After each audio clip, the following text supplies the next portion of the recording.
You're listening to Criticaleye's Inspiring Leaders podcast. Criticaleye is a global membership community with over 2 decades of experience supporting senior executives in their roles. We work with board-level executives, giving them opportunities to build their knowledge, skills, and access independent reference points outside of their immediate networks. Whether you're stepping up into a more senior role or aspiring to do so, looking to hone high-level stakeholder relationships, drive operational performance, build your own personal resilience as a leader, or have longer-term career goals such as moving into a plural career, Criticaleye's approach supports a range of leadership challenges and ambitions.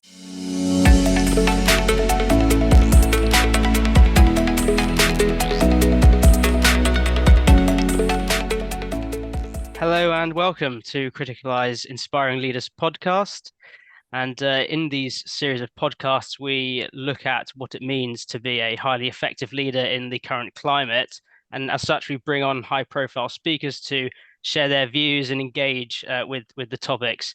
This Chief People Officer podcast is focused on delving into our Chief People Officer research, which we've launched this year, and looking into some of the main themes, challenges, opportunities that about 100 CPOs have who've been surveyed by Criticaleye and what they've said. And I'm delighted to be joined by two excellent speakers for this session. So firstly, Lucinda Charles-Jones, who is a former Chief People Officer, currently a portfolio non-executive, including serving on the boards of Virgin Money, the RemCo Group, and others. She's also a Criticaleye Board Mentor. And Jim Devine, who is the Group HR Director at FTSE 100 Spirax Group. Let me then just to set the scene a bit, and where we start on the research is looking at some of how CPO's priorities might have shifted in the year between the 2024 research and this year. So 52% say they're now focused on shaping organizational culture and trust. 40% increasingly say they're increasingly involved in driving business strategy with the C-suite. So my first question, and Jim, if I can come to you first, what do you think these shifts tell us about the evolving expectations of the CPO? I think when you talk about specific subjects, it's really unique to your business and where you are in the business cycle. But I guess been doing a similar job like this here and somewhere else, probably now for, I don't know, 13 or 14 years. And it has definitely changed. I think there's probably less boundaries. It largely depends who you work for, right? So some people have fixed views as to what roles do CEOs. But I think it's more boundaryless. So, for example, I probably spent a lot of my time speaking with my boss about this a couple of years ago, I think, about how we go about formulating strategy. And can we do it as a group, or is it sit within the business unit, or what does that mean? And can it be common across a group, or we've got 3 separate companies? So talking about things like that are not quite often starting with people, but the HR role for me never really started with people. It started with organization, which is much broader, right? It doesn't start with individuals. So I think there's less boundaries, and I think individuals create the right to be a bit more boundaryless. So I think that's the shift for me. Other things more specific really just depends on your business cycle. For us, post-pandemic was quite a boom period, and then we had 2 years of slightly more average performance. So I think less boundaries.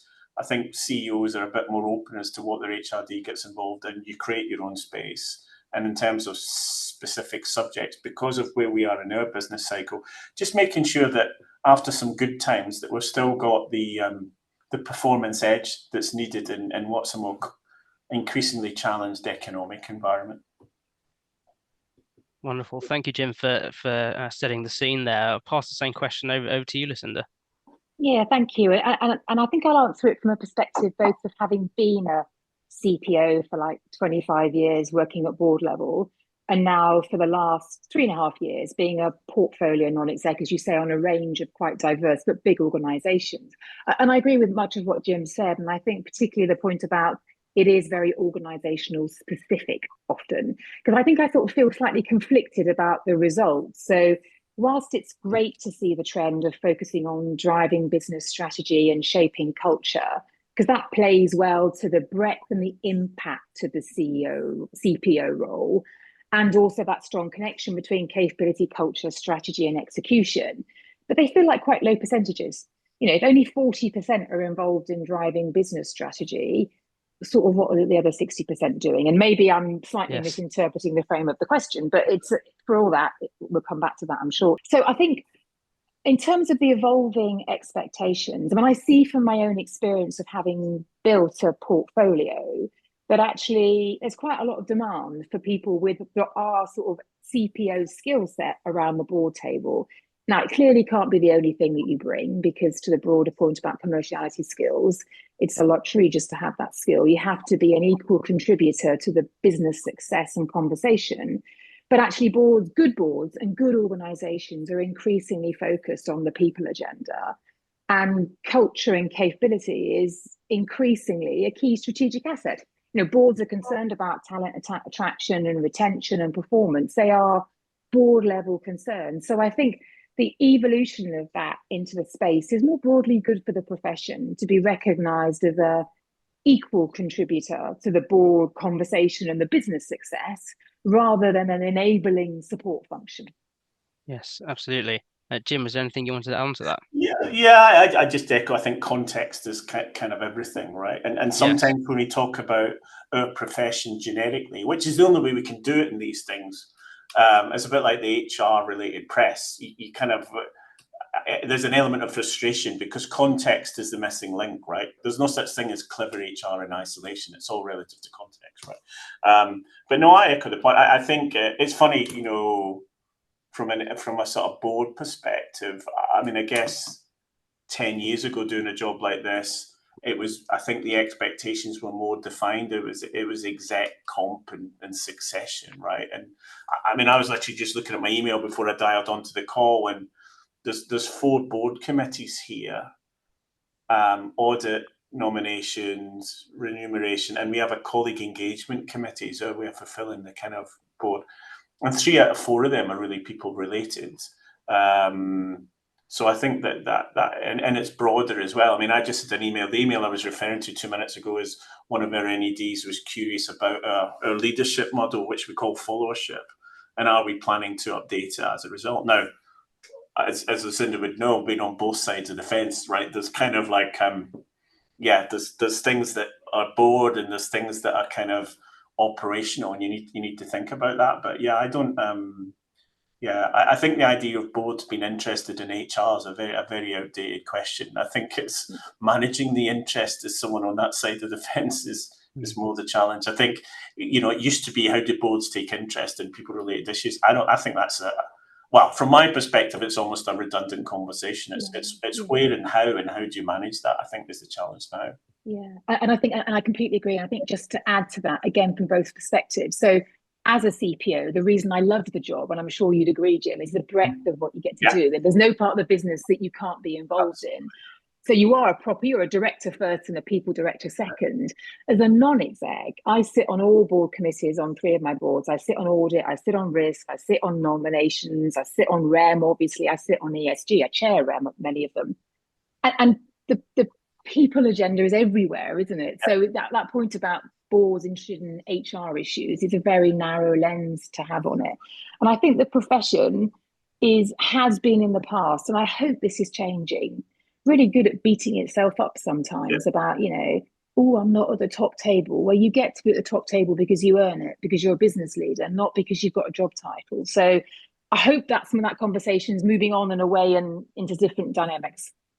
And can I just echo that last point? That getting a seat at the top table, a bit like our board's interested in the people agenda. I would say that's probably even that partnership question is even more redundant in my viewpoint. I think for most reasonable organisations, that's an old conversation. It's more what you do with it. But if you think about it, the HR function still talks like that, and it still talks that way. And in fact, if you actually think of it at first principles, it transcends the literal meaning, but I've always hated business partner. It's apologetic. It's already saying that you're not part of the business. You're something that sits to the side, and I'm kind of here to help when you've got a problem. But I'm sitting on the sidelines watching how you're getting on. And I guess it wasn't a phrase. Well, I grew up in an automotive environment, and it wasn't a phrase that was automatically used there. But yeah, if you just start there, what you're saying, you're already saying you're not part of the business. I just echo that comment. You can tell by the way I jumped on it. It's kind of a bit of a hot button. Please, can we have a voice? It's kind of like no one thinks there's a monopoly in good ideas. You have a voice. It's what you're doing with it that's an issue. It's not do you have one or not. Absolutely, and that is what we see across the Criticaleye community as well. I think the next question builds on some of that. You've both mentioned it, and Lucinda, you used the word evolution in terms of some of the skills and some of the parts of the role. And when we asked CPOs what skills traits do we think will be critical, 28% of those said leading a culture of transformation is critical. It's a skill for the future. 41% then emphasized that having that commercial and financial acumen and having that behind you is key to succeeding in the role and bringing that to the top table. Why do you think those two areas were brought out by some of the respondents? Lucinda, if I come to you. Yeah, so again, maybe I'm going to be a bit controversial here. They're great skills and trends to call out. But why in such small percentages, really? So 28% transformation, 41% commercial and financial acumen. So on the latter, and Jim, I can already feel you going nod your head at this. I mean, commercial and financial acumen is an entry-level skill now to be in the function, never mind to be a chief people officer. You do need to be as business savvy as your P&L leaders. And to your point, Jim, about, you're a business participant. You're not business, not sitting on the sidelines, this stuff, watching and observing going on. So you have to be able to speak the same language as the board is speaking on topics that they're interested about that are relevant to the overall business strategy and organization. So looking around all the corners for all the issues. The transformation piece, I mean, transformation is now business as usual. It's sort of like a slightly odd phrase to use because it's continual, it's constant, it's uncertain, and that all the skills you need as a CPO to be able to build that sort of environment, I think, are really key. So to the point about future CPO skills, the first one I think has always been true, but I say it deliberately. There's three I'd call out. And the first one, as I say deliberately, because I think it plays a little bit to your point, Jim, about why is the profession still talking about the seat at the top table. You've got to have great communication and influencing skills. You've got to be able to build strong relationships. For all that you're a participant, much of what you do in the people function is delivered through others. So the stronger your relationships are, the greater your impact is. The second one is really the whole digital and data agenda. I mean, it's not rocket science to say it, but we'll talk about AI later. But as a CPO, your ability to shape an increasingly complex, challenging, organizational resource ecosystem, if I can call that. There's a lot of words in that, but where you mix outsourced and insourced, where you've got onshore and offshore, where you've got human and technology and AI interventions in a world where AI is not just an efficiency play, it's also a talent partner. So as a HR person, a CPO, you need to be as good at all of that data and digital stuff as you are at your interpersonal skills. And the final thing I'd say would be this point about, transformation is business as usual now. You really need refined and enhanced leadership skills to be able to lead in ambiguous, uncertain, and rapidly changing environments. And that's, again, it's a shift from certainty where leaders give the answers to a place where you're uncertain and leaders create the environment where answers can emerge that you respond to quickly. I think that's quite a different construct for the CPO to get their head around. Yeah, and I would just echo again. I'm going to steal that business participant point, Lucinda, but at least I'm being honest that I'll steal it as opposed to business partner. Go for it. I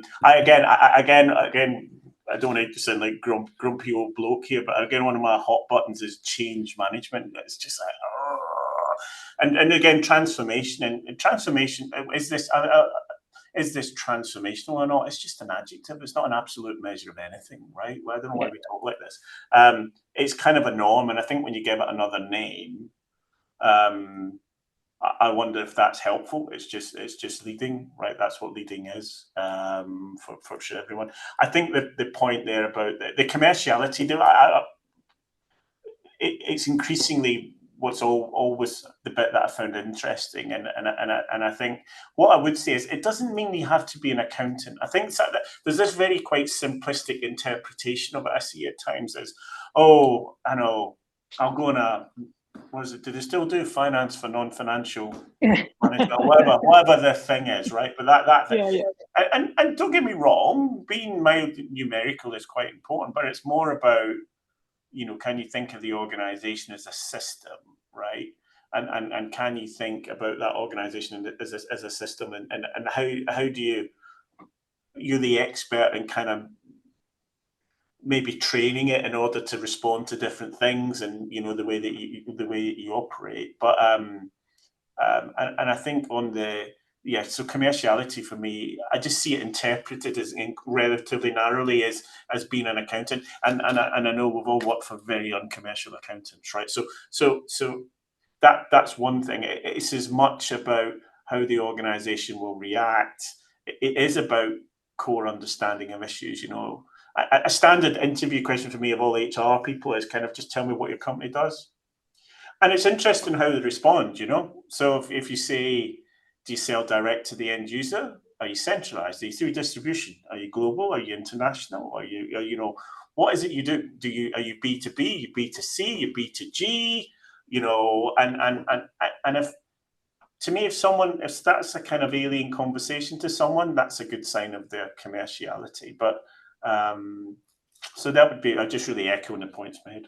Yeah, and maybe just a couple of observations on that, Jim. I think, so I agree with you that commerciality is not about being an accountant, but I think there's a sort of a level you operate at on that. Yes, so I think everybody needs to be able to articulate, how do you make money? But that to me is commerciality. How do you make money? How does it come in the top? How does it go out the bottom? Simplest. So, from customers to shareholders. I do think as a CPO, you have to be able to talk financial language.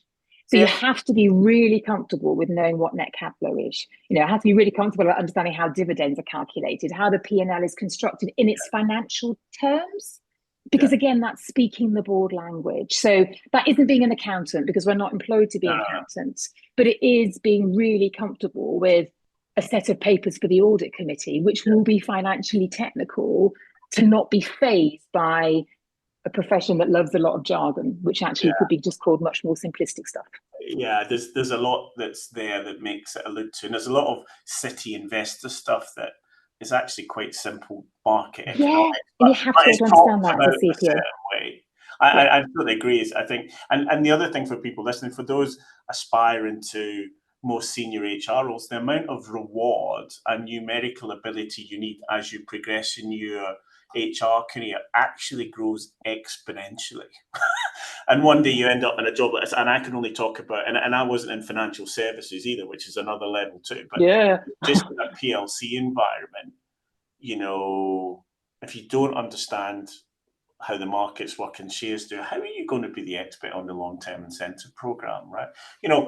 But it can happen at a later point in career that reward is something that kind of someone does in the center and you deploy and you kind of understand it, but I don't know, it's a subset. And then all of a sudden, as you get to a more senior level, it goes from being like 5-10% of your world to like 30-40% of your world. That's not more. And that's a picture. And that is, it needs a commerciality, numerical mindset as well. Yeah, it's a great observation. And again, for CPOs, you might want a trajectory into being a portfolio at some point. Your RemCom experience will be your gateway into it, because you'll be doing what I'm doing now, which is chair of RemCom. And that, as you say, is financially and technically complicated. You need to understand what return on capital employed means, for example. So, totally. And the subtleties of target setting and setting ranges around targets and all the things that, shall we say, leadership teams do, and being able to challenge that But it's more. The other thing, if you take the terminology to one side, is it's more arithmetic than algebra, right? This is kind of about a lot of it's about ratios. A lot of it's about it's not existential quantum physics either, but it's got all this terminology round about it, IRR and all this stuff that alludes to it. But as long as you can kind of, if you ever, what I would have done earlier in my career probably, if I had to do things again, would be probably earlier on in my career, just sit with the head of finance and go, you know what, I just don't get this. What do you mean?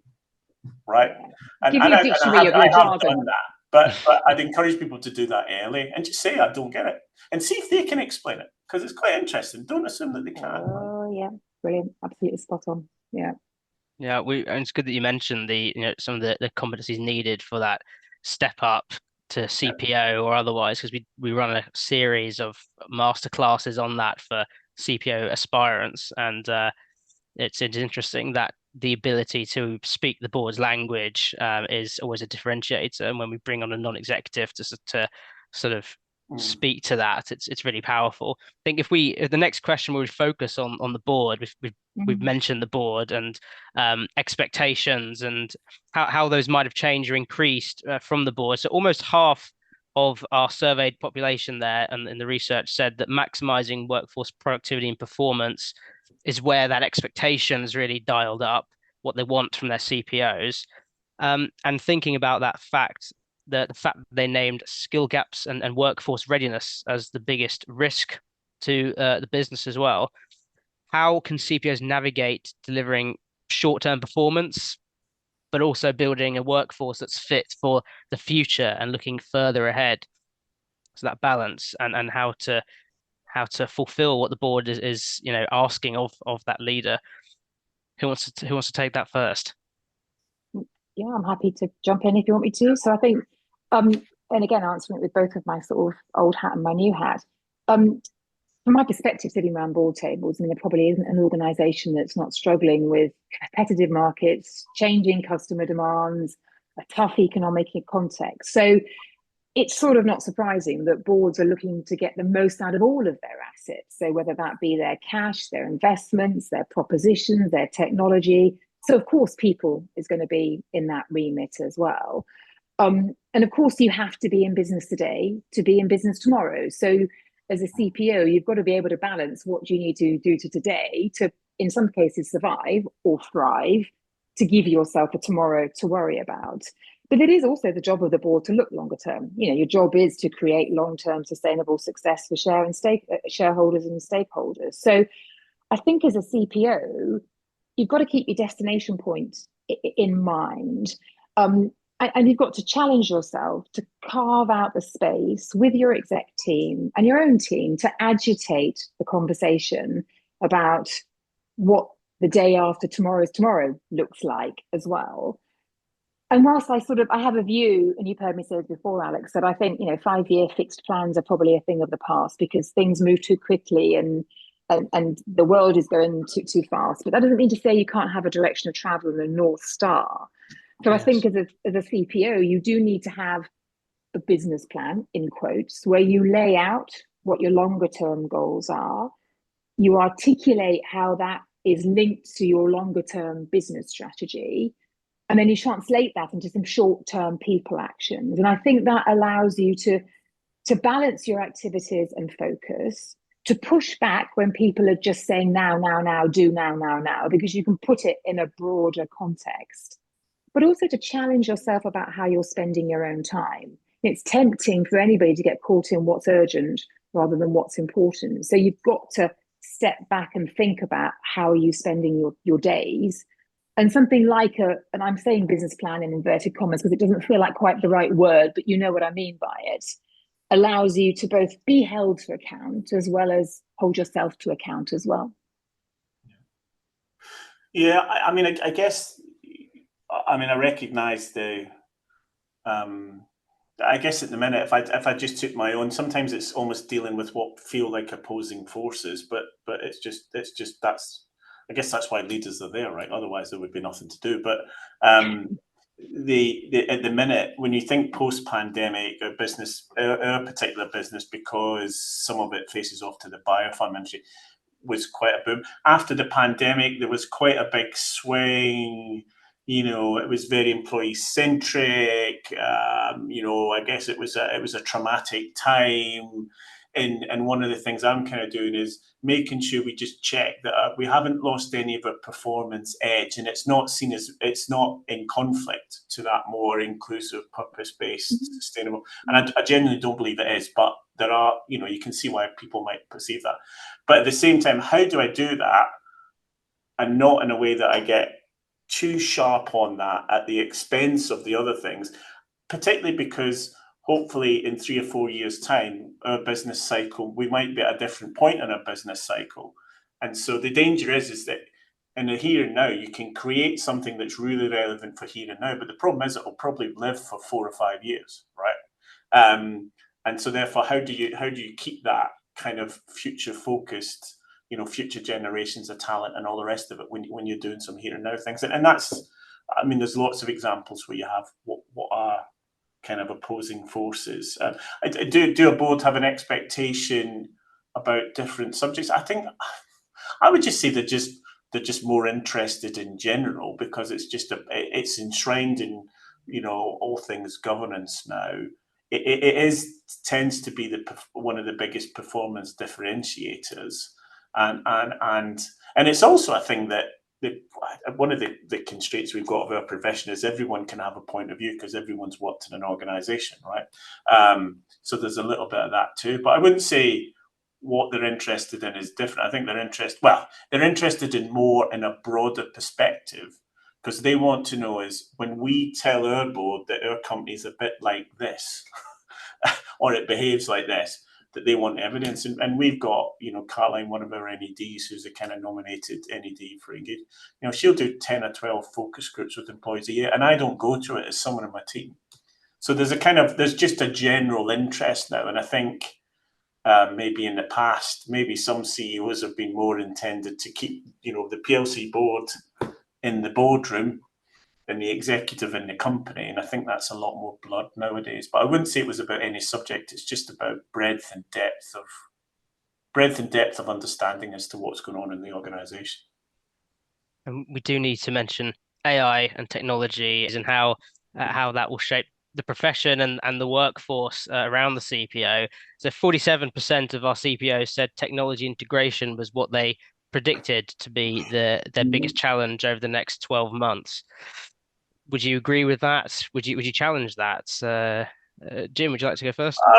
I think it'll vary a lot per industry. I guess, if I went back to my utility sort of telco days, the AI world in a call center type environment would be fascinating. I don't work in a business like that, but we have a big direct sales force. So that kind of making a supercharged sales engineer is kind of our focus. How do we get them in front of clients even more knowledgeable than they are today, better position, talking their language, etc., etc.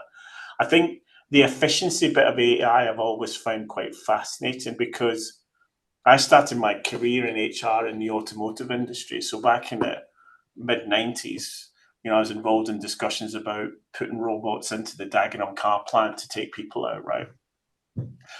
To be honest, AI for me is hugely significant, but I don't know conceptually it's new. I would say it was kind of industrial automation, only this time it affects people that wear shirts, not overalls, right? And the people that wear shirts, so the sort of white collar, are a bit more vocal, but I don't know that it's so different. I think it will be seismic and it's a bit more multidimensional to think about. I think part of it is that it probably touches people who are arguably closer to some of us than others. I think it's industry specific, and I think it's right, is it will just become a blended part of work. And it's interesting because one of the challenges about it is it's really convenient if you can put stuff in a box and control it, right? This is one area you can't. And, you've got, colleagues in every business using ChatGPT, using various other things just to do the day-to-day work, which is great. So I think it depends on your industry to an extent, but it affects everyone. And then I think just the democratic, I can't even say it, democratic nature of AI, that everyone can have access to it in some ways, means that there's probably an element of control that we would like to have that just isn't realistic, right? And I think that's a big attitude shift for us as well. I think that point about is it new is interesting, isn't it? Because you're right, technology, evolution, transformation has been true for years. What I think is new is the pace of change.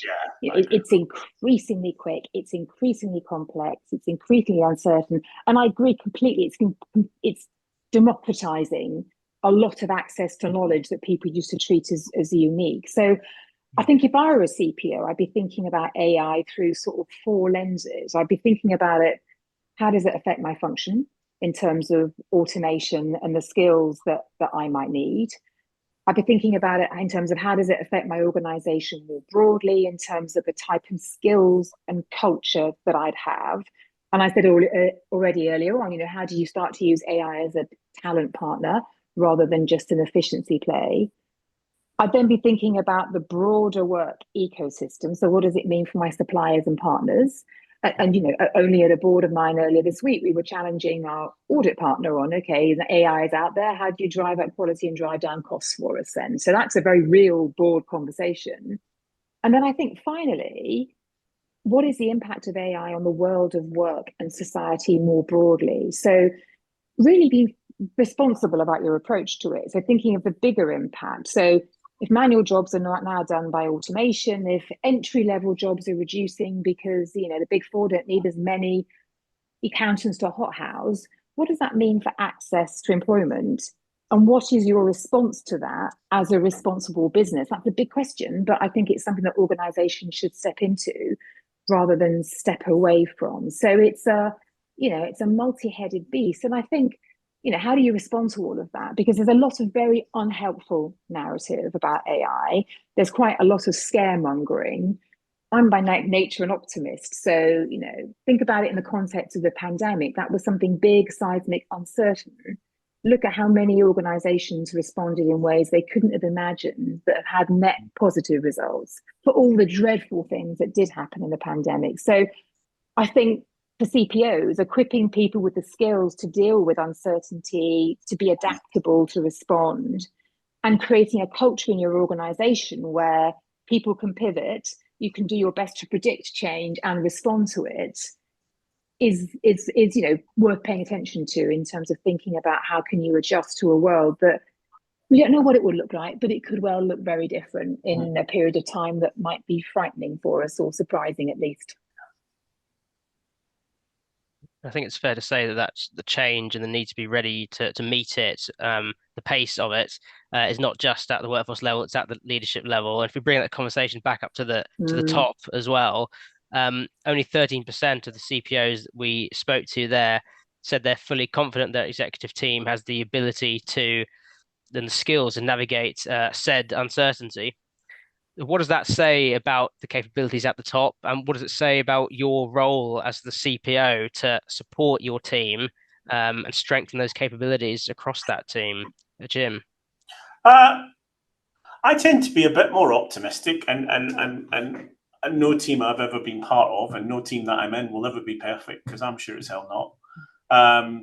But my response to that at the 13% of your level, do you not have any influences to who's in the team? Because that's kind of like your job, really. So I'm a bit surprised. I think, yeah, that's right. Is there ever a day where you say that? But I think that thing about just realizing that the desire for control, right, which we kind of all have in different shapes or forms, and especially in the realms of AI, is that you can kind of manage, guide, and leverage. Whether or not you control it is different. But I think every business is different, and what your uncertainty. We're a kind of global business that sells globally. You've got to be open-minded to change and be able to react. The pandemic was a good example of that. As we all had to react, and the world largely kept turning, quite frankly, and businesses did operate, and it was a good excuse for me to. There's a lot of things in the pandemic I wanted to hang on to, and did hang on to, where we were behind the curve on flexibility and various other kind of things. But in terms of top teams' capability, I mean, we've all got our own responsibility to develop, and that's something you've got. I'm surprised it's 13% because it's a bit like, well, I assume you have a hand and an influence as to what the top team is and what the top team culture is. So I would have hoped a few more thought that they were a bit more capable than that. But we've all got gaps. I think that the most important thing is the awareness of the gaps, right? Whether or not you can fill gaps is always debatable, but if you're aware of your gaps, at least you can make sure that you're kind of trying to mitigate your blind spots. I don't know you'll ever solve. It's interesting because I actually this was a percentage I wasn't surprised by, because I sort of think it's never good enough, is it? It probably was. Exactly. Was ever thus. To your point about we've all got gaps, the bar's always going to be higher than the reality. And I think everywhere I've ever worked, that's probably been true. And that's not a bad thing. You've got to be aspiring for amazing stuff so you can at least be great. So I guess in a way I wasn't so surprised by that. But I completely agree, Jim.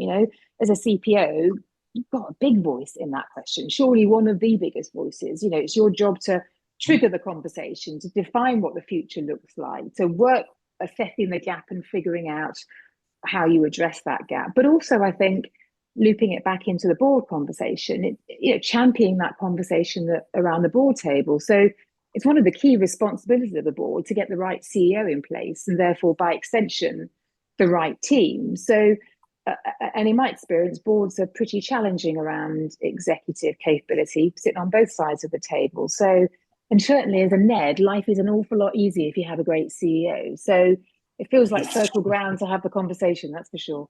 Yeah. And to bring this excellent conversation to a close, and thank you both for being so open. 31% admitted that recognizing the need for external reference points was an area where they must improve. So if we leave with some sort of actions that CPOs can take away, how can CPOs prioritize their own development, their well-being and mindset for leading through complexity? Lucinda. Yeah, and this is a real trap, isn't it? As a CPO, you're often the lightning rod for the heat in the organisation, and you're everybody else's coach and confidant. So, I think maybe a few pieces of advice for current CPOs from my own experience.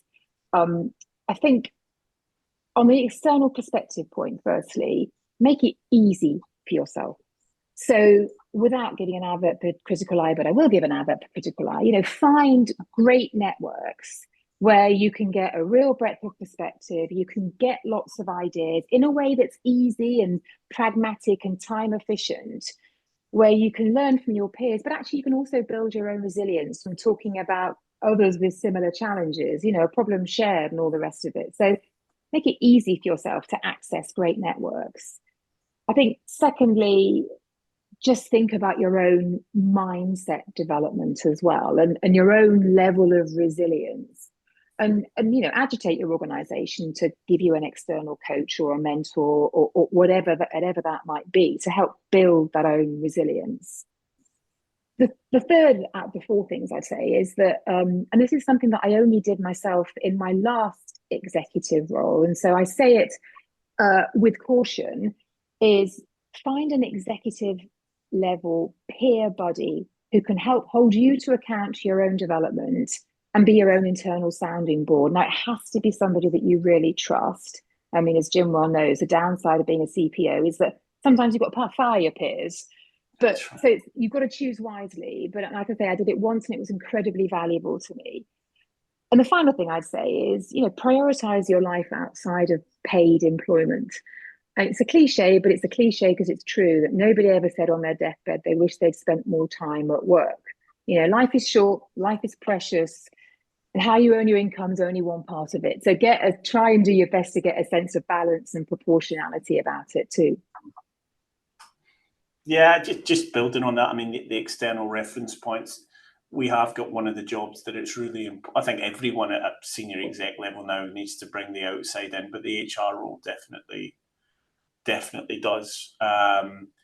Whether or not I have always devote the right amount of time to that, I'm never that sure, if I'm being honest. But I've kind of forced myself in doing things like this, and I did go to the CPO external conference, and it's not so much And sometimes it's just taking the time to go to something that it's on the train on the way down. I go, why haven't I dealt with this? Or it's kind of not necessarily the context. It's sometimes just you giving yourself permission, right? To go think about it. And sometimes people are talking about one thing, but it sparks a thought on something else, right? So there's a lot that comes from that. I think the